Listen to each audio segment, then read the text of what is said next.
বিশেষ করে এই সরকার গঠিত হওয়ার পরে তারা বিশেষ করে আওয়ামী লীগের লোকেরা এই সংখ্যালঘুদের ব্যানারেও অনেক সময় হিন্দুদের উপরে নির্যাতন নিপীড়ন হচ্ছে, এই সমস্ত কথাবার্তা বলে সাম্প্রদায়িক পরিস্থিতি সৃষ্টি করার চেষ্টা করা হচ্ছে।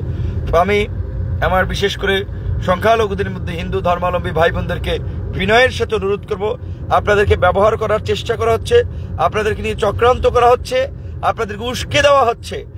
এই দেশেও ভারতীয় এজেন্টরা আপনাদেরকে ব্যবহার করার জন্য বাংলাদেশে একটা সাম্প্রদায়িক সংঘাত ঘটানোর জন্য বিভিন্ন ধরনের অঘটন ঘটাচ্ছে। আপনারা ধৈর্য সহকারে আপনারা অবস্থান করুন, আপনারা ধৈর্য ধরুন। আপনাদের পাশে গোটা দেশের মানুষ রয়েছে।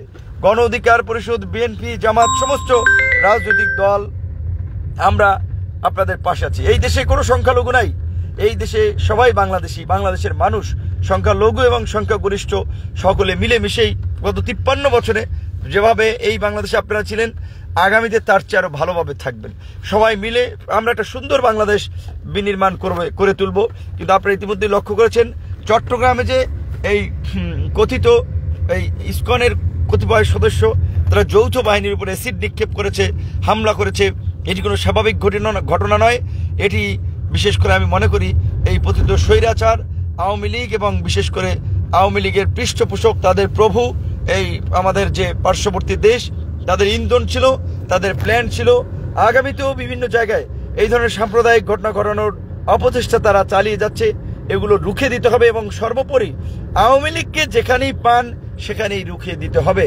ছাত্র জনতার গণ অভ্যুত্থানে কিভাবে গুলি চালিয়ে মানুষ হত্যা করেছে, নারীদেরকে লাঞ্ছিত করেছে, কিভাবে মানুষের ঘর বাড়ি জ্বালিয়ে দিয়েছে, কি একটা নির্মম নিষ্ঠুর পরিস্থিতির ওরা তৈরি করেছিল আপনারা সকলেই জানেন। এই ফাঁসির শক্তি এখন পর্যন্ত রাজপথ থেকে রক্তের দাগ শুকায় নাই, ওরা আস্ফলন দেখায়। অবশ্যই একটি রাজনৈতিক দলের প্রধান হিসেবে, রাজনৈতিক দলের নেতা হিসেবে আমি কখনোই সংঘাত সহিংসতার পক্ষে না, সংঘাত সহিংসতাকে সমর্থন করি না, করতে চাই না। কিন্তু একটা কথা প্রচলিত আছে, যেমন কুকুর তেমন মুগুর।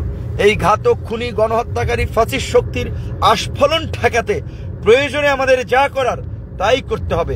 এদের প্রশ্নে কোনো আপোষ করা যাবে না। আবারও সমস্ত রাজনৈতিক দলের নেতৃবৃন্দ, আপামর জনসাধারণ, তাদের প্রতি আমরা আহ্বান জানাবো, আগামীকালকে প্রস্তুত থাকুন। অফিস, আদালত, মার্কেট, হসপিটাল, যে যেখানে থাকবেন যার যার কাজকর্ম করবেন। বাট যখনই কোনো পরিস্থিতি আপনারা শুনতে পান, আমাদের ডাক শুনতে পান, এই ফাঁসির শক্তিকে প্রতিহত করার জন্য আপনারা যার যা কিছু আছে তাই নিয়ে এদেরকে প্রতিহত করবেন। তবে আশা করি লাগবে না, আমরা আছি, আমরা আমাদের সর্বাত্মক প্রস্তুতি এবং অবস্থান নিয়েই রাজপথে থাকবো।